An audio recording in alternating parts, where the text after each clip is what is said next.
Bonjour.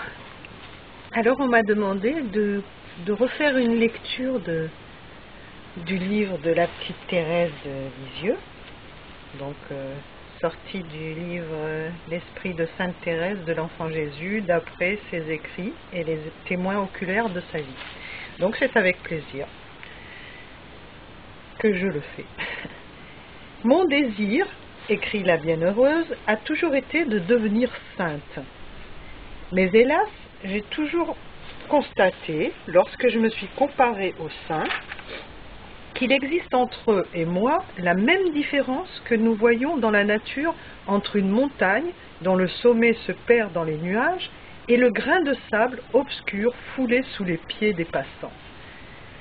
Au lieu de me décourager, je me suis dit, le bon Dieu ne saurait inspirer de désirs irréalisables.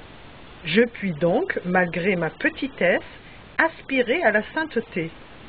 Me grandir, c'est impossible.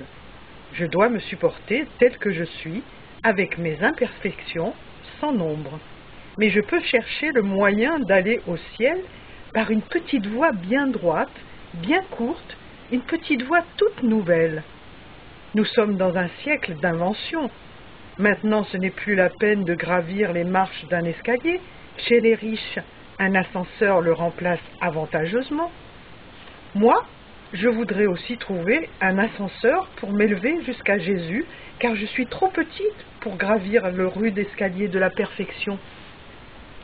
Alors j'ai demandé au livre saint l'indication de l'ascenseur, objet de mon désir, et j'ai lu ces paroles sorties de la bouche même de la sagesse éternelle.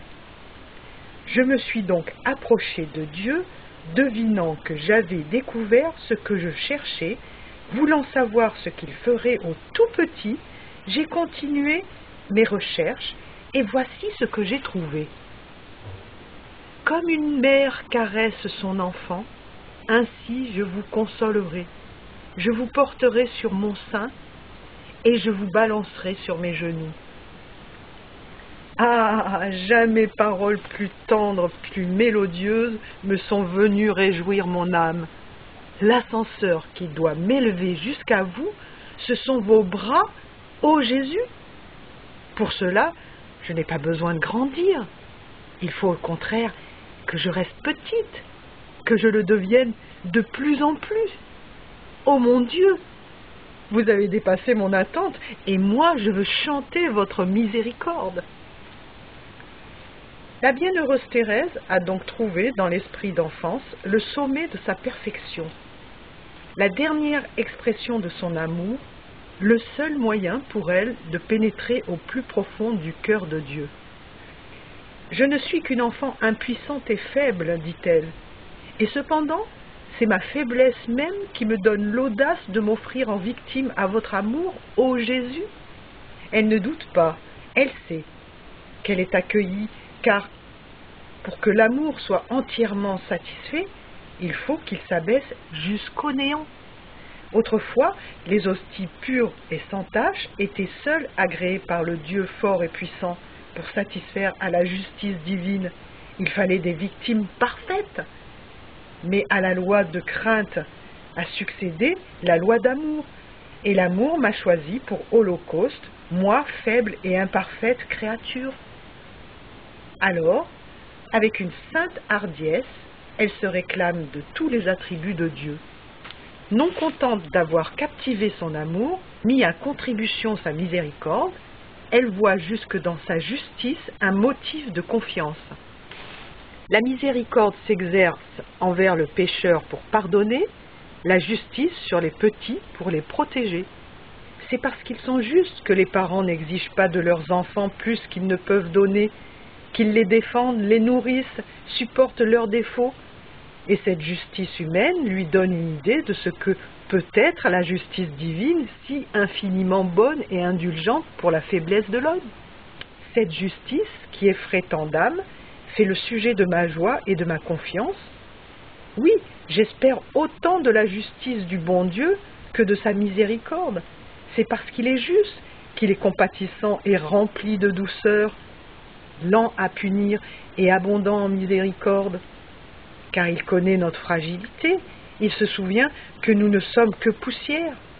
Comme un père a de la tendresse pour ses enfants, ainsi le Seigneur a compassion de nous. Même chez les pauvres, tant que l'enfant est tout petit, on lui donne ce qui lui est nécessaire. Mais quand il a grandi, son père ne veut plus le nourrir et lui dit « Travaille maintenant, tu peux te suffire à toi-même. » Eh bien, c'est pour ne pas entendre cela que je n'ai jamais voulu grandir, me sentant incapable de gagner ma vie, la vie éternelle du ciel. Je ne puis m'appuyer sur aucune de mes œuvres pour avoir confiance. Ainsi, très peu de jours avant l'aggravation de mon état, plusieurs carmels ont demandé d'appliquer les suffrages de l'ordre à des sœurs défuntes. Le temps m'a d'abord fait défaut, et maintenant, comme je suis plus malade, on m'en a dispensé. Cependant, j'aurais voulu goûter la satisfaction de me dire « j'ai rempli toutes mes obligations ». Mais le bon Dieu m'a bien vite montré que j'étais trop petit pour avoir jamais pu, dans ma vie, acquitter une seule de mes dettes spirituelles et qu'il me voulait dans cette pauvreté. Ce fut une vraie lumière, une vraie grâce. Alors j'ai répété avec une grande douceur la prière de Saint Jean de la Croix. Acquitter toute dette. Et j'ai éprouvé une grande paix à me sentir absolument pauvre, à ne compter pour tout que sur le bon Dieu. Mes protecteurs au ciel et mes privilégiés sont ceux qui l'ont volé, comme les saints innocents et le bon larron. Les grands saints l'ont gagné par leurs œuvres. Moi, je veux imiter les voleurs. Je veux l'avoir par ruse, une ruse d'amour qui m'en ouvrira l'entrée à moi et aux pauvres pécheurs. L'Esprit Saint m'encourage puisqu'il dit dans les Proverbes « Ô tout petit, venez et apprenez de moi la finesse ».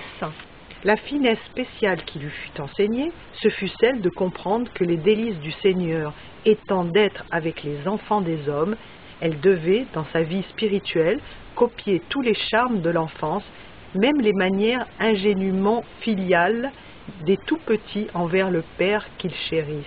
« Je veux t'aimer comme un petit enfant », dit-elle au bon Dieu. Voilà, à bientôt, au revoir.